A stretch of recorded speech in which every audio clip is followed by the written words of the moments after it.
everyone is talking about it. Fortnite, Battlegrounds, which one is better, did one copy the other? And this isn't just on a fan level, because Bluehole have made comment to this, even to the point where there's rumours of legal proceedings going against Epic, which in itself is pretty ridiculous. And out of all of this, literally everyone is talking about the game. Even more so than I think Epic were expecting. Now I've done a lot of news stories on Fortnite, and I think it's about time I gave the game a proper go. I'm going to be focusing mainly on the Battle Royale mode as opposed to the Save the World PvE mode, because I think that's the main talking point and that's what really everyone is focusing on. Also, the fact that it's free also plays a part. A small part, but a part. Is it a solid standalone game or is it just another copy? Hi, my name is Adrian from Impractical Gaming and I'm going to dive right in, from the Battle Bus, into another review. Let's get started.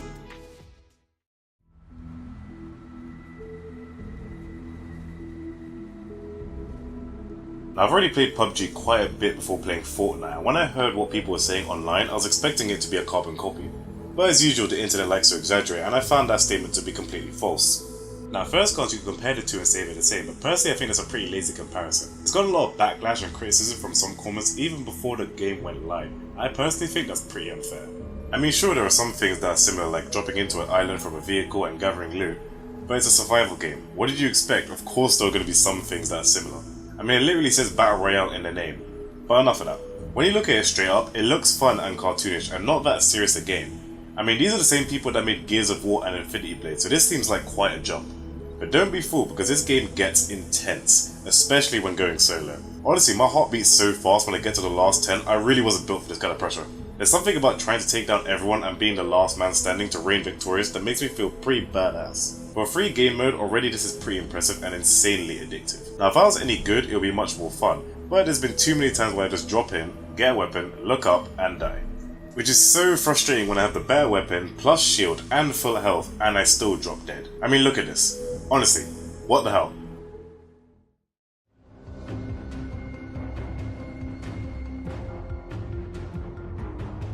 If you've ever played Battlegrounds or any type of Battle Royale game, then you'll know how it all works. But if you're not one of the millions who have, then listen up. The concept is simple.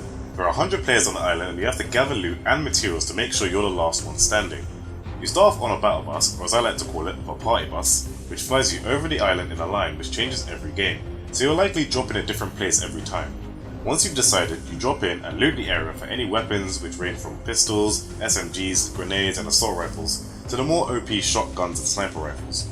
These will be either laying around or hidden in chests or boxes and are ranked by colour from grey to green to blue to purple. The higher up the spectrum, the better the gun. But that's not the only thing you can find. There's also bandages and shields for health and armour, ammo to load up your guns, and traps which you can lay to catch your enemies off guard. The traps are especially useful when you're camping in a popular area, which I found out the hard way.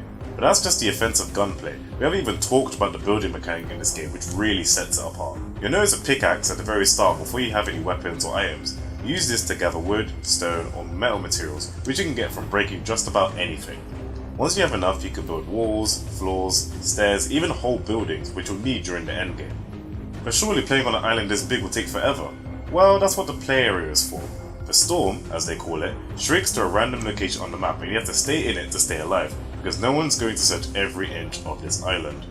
You can play by yourself in solo, play in a 2-man unit or with a squad of up to 4 people. Playing with more people employs different tactics than if you're by yourself, because you can raid multiple houses, stick together, and if you go down you can be revived if your team is nearby. For a Battle Royale game, there's quite a lot for you to think about. Where do I go? What weapons do I keep? What weapons do I drop? Do I break down that one wall for materials, even though it's my only real protection?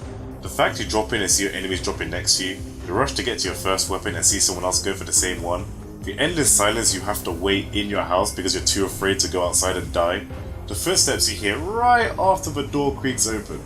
It all adds to the tension of the match. I mentioned it earlier, but it doesn't look like a serious game, but it is. The artwork and colouring gives it a certain charm, and that feels very welcoming. And there's a lot of things that are charming about this game. The music from the party bus is pretty cool. The high-tech parachute is pretty cool. The emote where you breakdance on the spot, while it's a shame there's only one, is pretty cool. I like the look, but I get the sense that people don't take this game seriously enough because it looks kiddish in comparison to PUBG. Which is a shame because it is a solid game that looks amazing and plays amazing.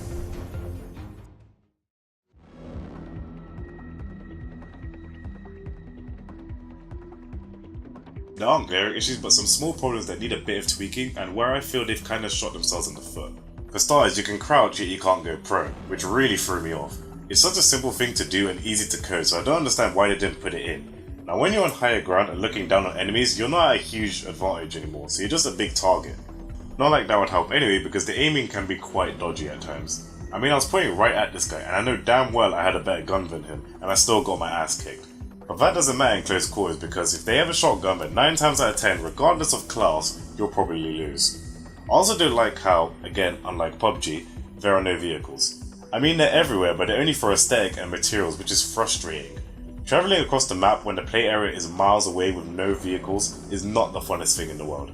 Especially when you're in a group and the match is tight and you need to get across the map because that play area boundary is getting a bit too close. Other than that, the game is great. It's just being held back by some small and very, very easy fixes.